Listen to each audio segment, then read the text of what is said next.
Live from the National News Studio, Sri Lanka.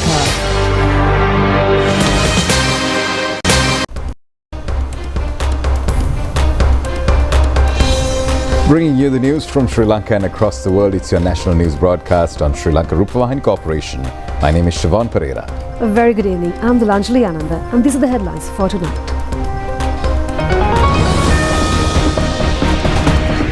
The IMF Executive Board will convene to review the 5th and the 6th Extended Fund Facility on the 27th of this month.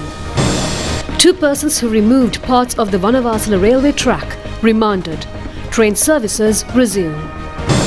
A number of areas receive rain today as well. Immediate steps to provide relief. Prime Minister's attention towards the university students occupying the Malvana residence. A project to develop Yapahua as a tourist destination. 3 youths drowned at the Victoria Reservoir. World Health Organization declares Ebola virus a public health emergency situation.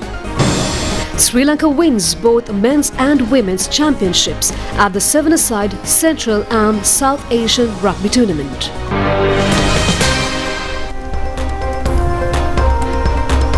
Now for this and other stories in detail on your top story.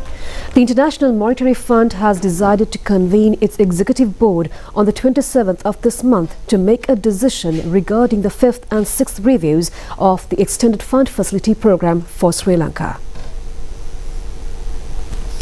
If Executive Board approval is granted for these two reviews, the country will have the opportunity to secure the release of financial allocations close to $700 million. Julie Kozak, director of the IMF's Communications Department, states that there are several prior conditions that must be fulfilled before the proposal to obtain this financial installment is presented to the Executive Board. Accordingly, she noted that it is essential for Sri Lanka to complete the review on financial assurances while protecting vulnerable groups. In more local news, the Colombo Magistrates Court ordered today to take into remand custody until the 29th of this month a person taken into custody on suspicion of removing parts of the railway line where a train accident occurred yesterday at Vanavasala. Meanwhile, train services restarted today after the restoration of the damaged railway line. The slow train plying from Polgahawela to Kalutara South met with an accident at Vanavasala Kalaniya in the early morning yesterday. The railway line was severely damaged due to the accident and the restoration work started yesterday. Train services on the down line towards Colombo from Hunupitiya to Orugodawatta, which was stalled during the accident, and the damaged railway track has been restored, with train services commencing today. A media briefing in order to raise awareness in this regard was held at the Ministry of Transport and Highways today. Asanka Samarasinghe, Traffic Superintendent of the Department of Railways, stated that they discovered the accident occurred because equipment had been removed from the point where a track built for the Colombo Solid Waste Processing Centre connects to the main line. He added that they complained to the Sri Lanka Police as soon as this was observed and that arrangements have been made to provide compensation to the affected passengers. Chintaka Jayasekara, Chief Engineer Signals, Sri Lanka Railway Department, explained that someone had removed the control and sensor components which caused the signalling system in correction and at the point to be lost. He further noted that the track's interconnection was also damaged, preventing the rails from aligning correctly for the train's intended direction, which ultimately led to the train being diverted partly onto the main track and partly onto a side track. DIG Western Province North Attorney at Law Kalinga Jayasinghe reported that a suspect had been arrested following an investigation. He stated that through the suspect they identified the location where the stolen parts were sold and also arrested the individual who purchased them. The attorney at law mentioned that the 25-year-old suspect, who is reportedly a drug addict, had sold the components for approximately 3,000 rupees only. The DIG added that the suspects would be produced in court and that they were in the process of filing charges. Meanwhile, the person who was taken into custody by Paligoda police on suspicion of removing parts of the railway line and the person who purchased them were produced before the 4th Magistrates Court today. The 3 youths drowned in the Victoria Reservoir, Kandy, and according to police, this incident had happened in the afternoon today. This accident has happened when 4 youths went for bathing close to Bamragala Raja Mahaviharya Tildenia in Victoria Reservoir. They are residents of Veralagama area, Kandy, in the age between 18 and 21 years. One youth who was about to drown has been rescued and hospitalized. The Navy, Army and police conducted an operation jointly in search of the other 3 missing youths. According to police, the Navy divers have been able to recover the bodies of the concerned 3 youths. The rescued youth is under treatment at Tildenia Hospital. The bodies of the dead youths are kept in the mortuary. Now, the Department of Meteorology states that due to the prevailing low pressure zone located northeast of Sri Lanka, rainy weather conditions are expected today as well in many areas across several provinces in the island. The department further noted that fairly heavy rains of about 75 millimeters may occur at some places in the western, Sabaragama, central, northwestern and northern provinces as well as in the Galle and Mathura districts. Due to the influence of this low pressure zone, strong winds can be expected in the deep and shallow sea areas around the island as well as in the deep sea areas of the Bay of Bengal, and the sea areas associated with these regions are likely to be rough, according to the Department of Meteorology. The water levels in the Malikanda gauging station of the Kudaganga, which had risen with the rainfall over the past few days, was recorded at 6.80 as of this morning. Reports indicate that this is a significant decrease compared to yesterday. With a rising water level of the river, the Diakadua area in the Bulat Singh Larkalutra road had been flooded for the past few days. Traffic movement remains disrupted even by now. One spill gate of the Kukuleganga has been opened, releasing water capacity of 63 cubic meters per second into Kudaganga. A stock of relief items including necessary sanitary kits.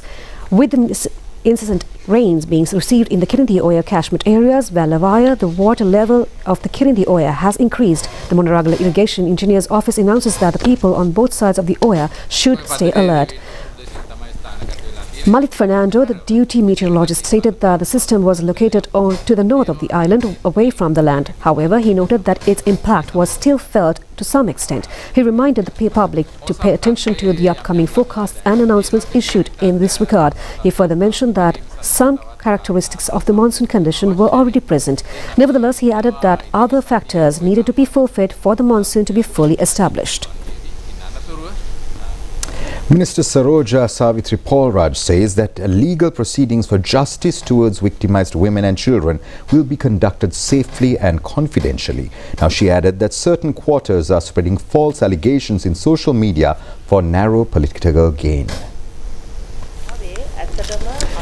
Minister Saroja Savitri Paulraj stated that their primary goal was to build an ethical country where the ministry is mandated to protect the privacy and identity of victimized children and women to prevent long-term negative impacts on their lives. She mentioned that they were intentionally refraining from disclosing specific details of the incident or the investigation to safeguard the victim's privacy.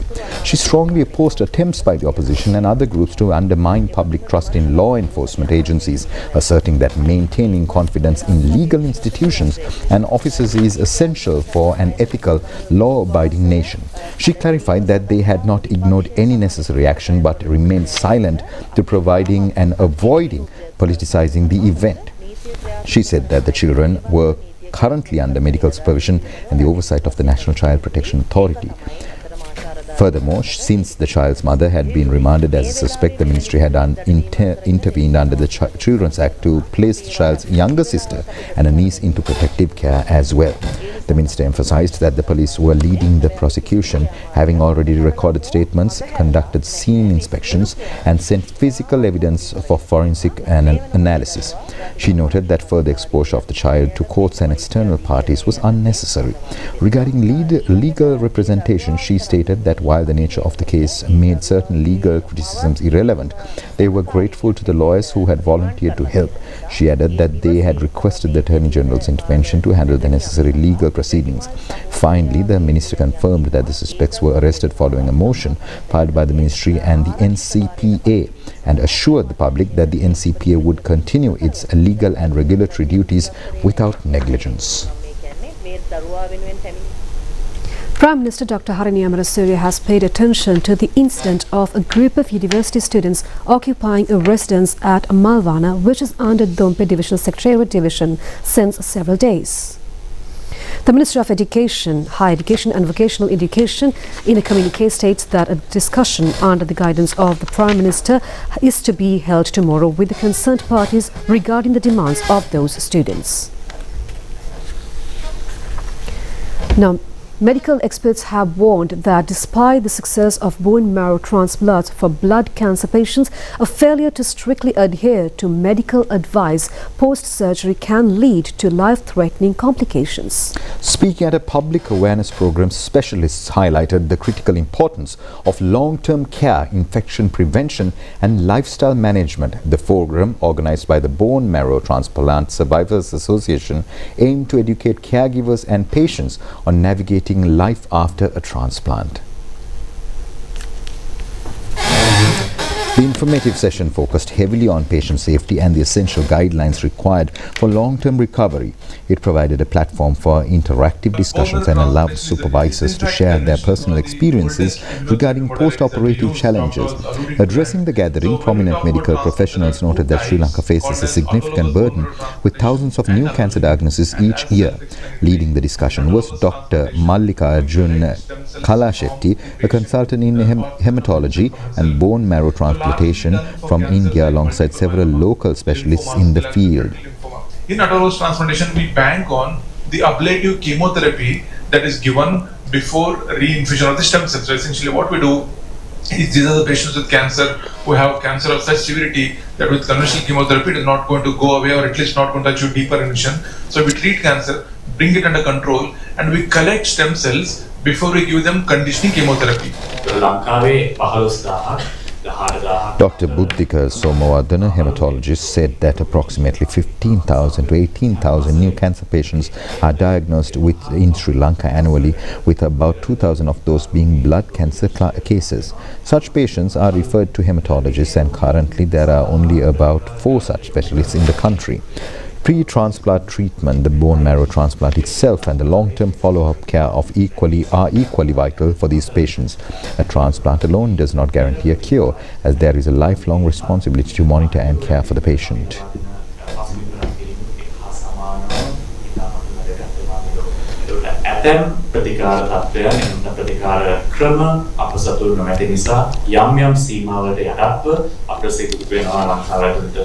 ප්‍රතිකාර කරන්න ඉන් අනතුරුව මෙවැනි රෝහල්වලට අපිට රෝගීන් යොමු කරවලා නැවත වතාවක් ඔවුන් ආපස්සට ලංකාවට ආවට පස්සේ ඔවුන්ට නිවැරදි ප්‍රතිකාර දීර්ඝකාලීනව ලබා දීමට අපට සිදු වෙනවා. ඒකට මෙතන බද්ධ කිරීමක් කළ පමණින් රෝගියෙක් සුව වෙන්නේ නැහැ. ඒන් අනතුරුව දීර්ඝකාලීනව ඔවුන්ව ජීවිත කාලය පුරාම බලා ගැනීම වගකීම අපසතුව තිබෙන නිසා. Dr. Nilupuli Gunaratna, hematologist, said that if proper precautions are not taken after transplant, the graft could fail and be rejected, or leukemia could recur. Even when a system from another person is introduced to a patient's body, there remains a risk of leukemia cells reappearing.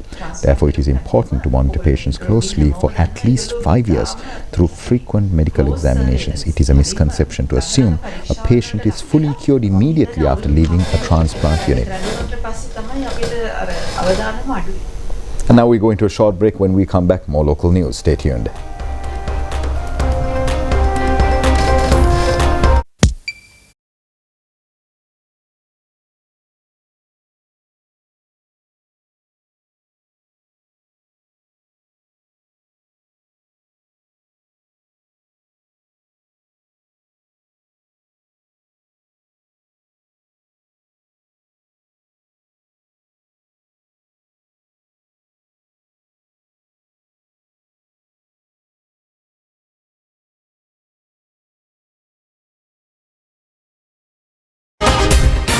Live from the National News Studio, Sri Lanka.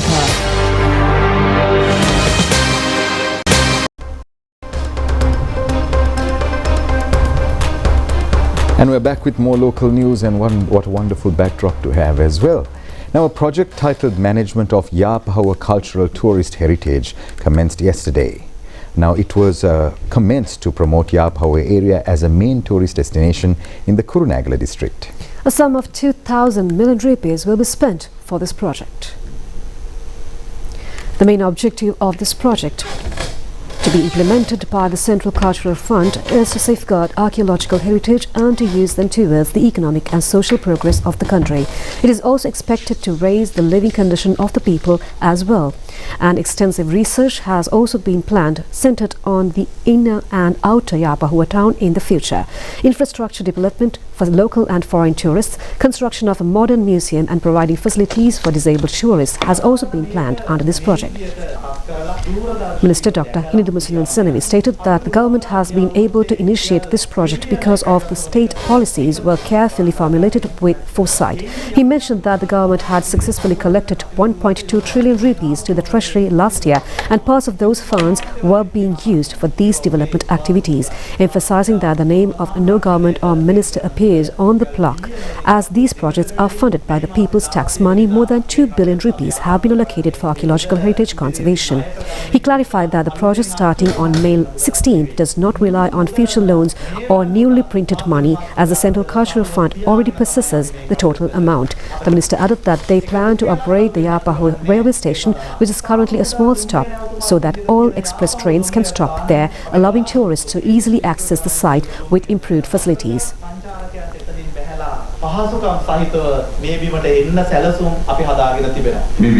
Deputy Minister Namal Karunaratne said that a sum of 2 million rupees has been allocated for this project. He explained that the ministry's goal is to recreate the Yapahua kingdom in a way that highlights its archaeological value without causing any damage. The Deputy Minister mentioned that a tank would be constructed at the top, which could be developed for tourism, potentially creating jobs in the area through activities like hand-paddled boating. Additionally, the Mahava bus station would be redesigned to reflect the ancient architecture of the kingdom, showcasing its historical significance. He also mentioned that a transport system would be built, turning the site into an attractive destination that people would love to visit. A special program was held yesterday to enlighten three-wheeler and van drivers by the officials of the Hatton Traffic Police Division. Now, the aim is to prevent the daily increasing number of road accidents in the area. Attention has been focused on careless driving, including drunken drivers. The program has focused attention on mistakes committed by drivers, including not adhering to road laws. They have also been educated on how to function at a time of a road accident. A cab speeding from Bhagawan Talab to Nuwara went off the road and hit a telephone post around 4 p.m. yesterday. The accident has been taken place in the Norwood area on the Bhagawan Talab main road. There were 2 occupants in the vehicle, but none of them were harmed. A 22-year-old person travelling in a motorcycle was killed when his vehicle hit a motor car travelling on the Bandaravela road. The motor car driver, after knocking down the motorcyclist, fled. Police said later on surrendered to the Bandaravela police station.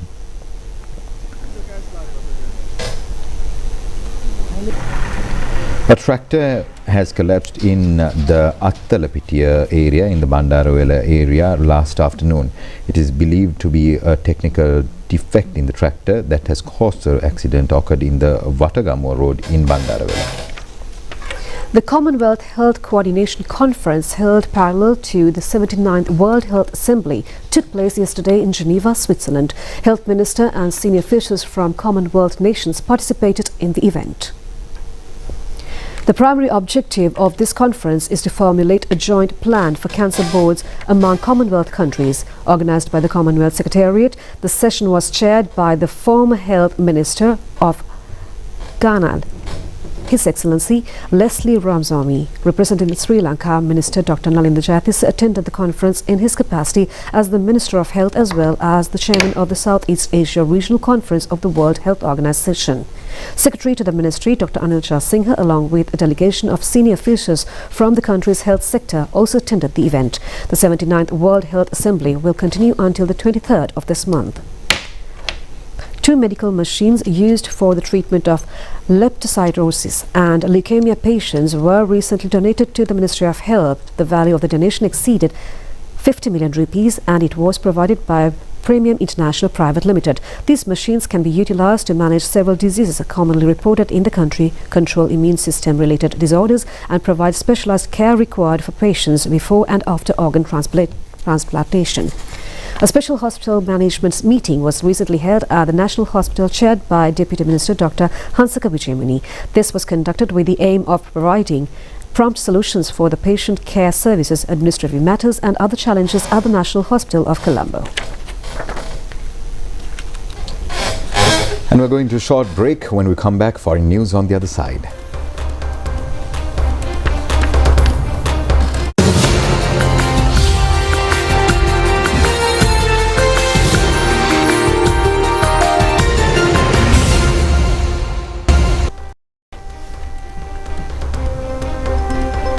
And in your foreign news tonight, now a concerning news indeed. The World Health Organization has declared the Ebola outbreak in the Democratic Republic of Congo a public health emergency of international concern, warning that the virus could spread further across the region. Around 246 suspected cases and 80 deaths have been reported in eastern Ituri province, although the WHO says the situation does not yet qualify as a global pandemic emergency. The outbreak is linked to the Bundibugyo strain of Ebola, for which there are currently no approved vaccines or treatments. Early symptoms include fever, fatigue, muscle pain and sore throat, later progressing of vomiting, diarrhea and bleeding.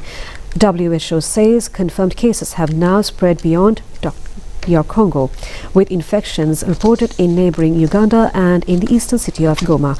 Health officials warn that ongoing conflict, humanitarian instability and cross-border travel are increasing the risk of further regional spread. Now, the Indian Prime Minister Narendra Modi, who is on an official visit to the Netherlands, has been warmly received by the country's royal couple, King William Alexander and Queen Maxima. The purpose of the visit is to further strengthen diplomatic relations between the two countries. Indian Prime Minister Narendra Modi yesterday commenced a state visit to 5 countries, including the Netherlands. During this visit, which will continue until the 20th, the objective is to strengthen relations with the United Arab Emirates, the Netherlands, Sweden, Norway and Italy. Indian media reports that the Indian Prime Minister commenced this visit against the backdrop of intense tensions in the West Asia, unstable global supply chains and fierce competition for technological dominance. Securing India's energy future, expanding strategic partnerships and broadening access to advanced technologies across Europe are also anticipated from this visit. Official bilateral discussions between Indian Prime Minister Narendra Modi and UAE President Sheikh Mohammed bin Zayed Al Nahyan was successfully held in Abu Dhabi. Agreements related to strategic oil reserves and liquefied petroleum gas cooperation between India and the United Arab Emirates were also signed there. Strongly condemning the recent attacks on the UAE, the Indian Prime Minister stated that New Delhi would extend its unwavering support to the Emirates amidst current global crises.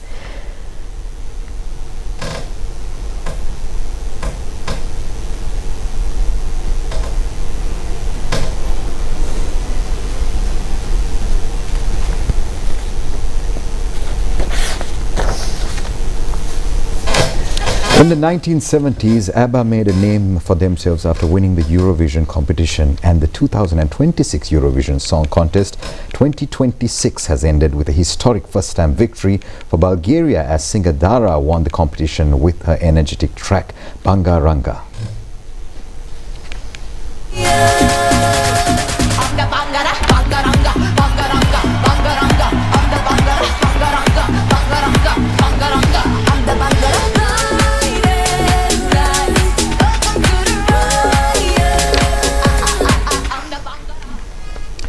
The 27-year-old artist secured Bulgaria's maiden Eurovision title in the contest's 70-year history. Bulgaria first joined Eurovision in 2005 and had missed opportunities previously in 3 editions. Described by Dara as pop music with folklore bones, Banga Ranga was inspired by Bulgaria's ancient kukeri traditions, where masked performers dressed in animal costumes and bells roamed villages to chase away evil spirits. The phrase Banga Ranga itself became one of the biggest talking points of the night, while Dara describing it as a special energy and a feeling that anything is possible. Israel finished in 2nd place, with singer Noam Batten performing the song Michelle.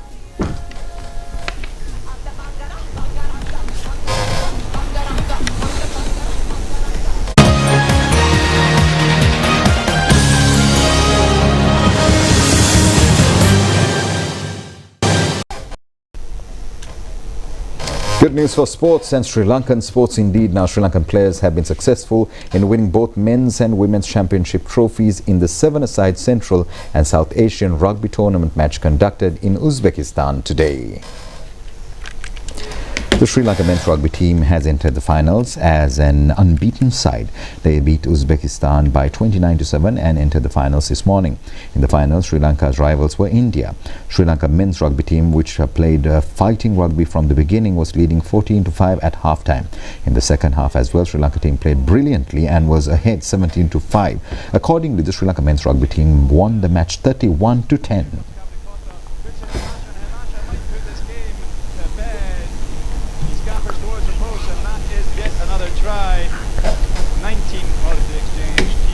In the women's rugby final, Sri Lanka team competed against Kazakhstan, and the women's team also played attacking rugby and was leading 5-0 at the end of the first half.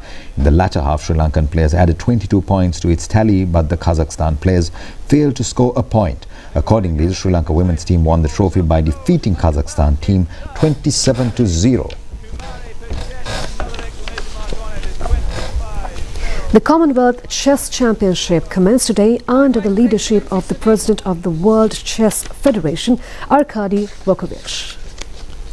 The championship will be held at Vaskadua until the 26th of this month, with the participation of more than 500 players from 14 Commonwealth countries. Sri Lanka Chess Federation is hosting the championship this year. Minister of Sports Sunil Kumaragamage, President of the Commonwealth Chess Federation Bharat Singh, President of Sri Lanka Chess Federation Lakshman Jayasuriya, and a number of other officials participated in the inauguration. Well, that was a look at your news here at Sri Lanka Rupavahini Corporation. I'm Siobhan Pereira, together with Dulanjali Anand. Wish you a pleasant evening and a great week ahead.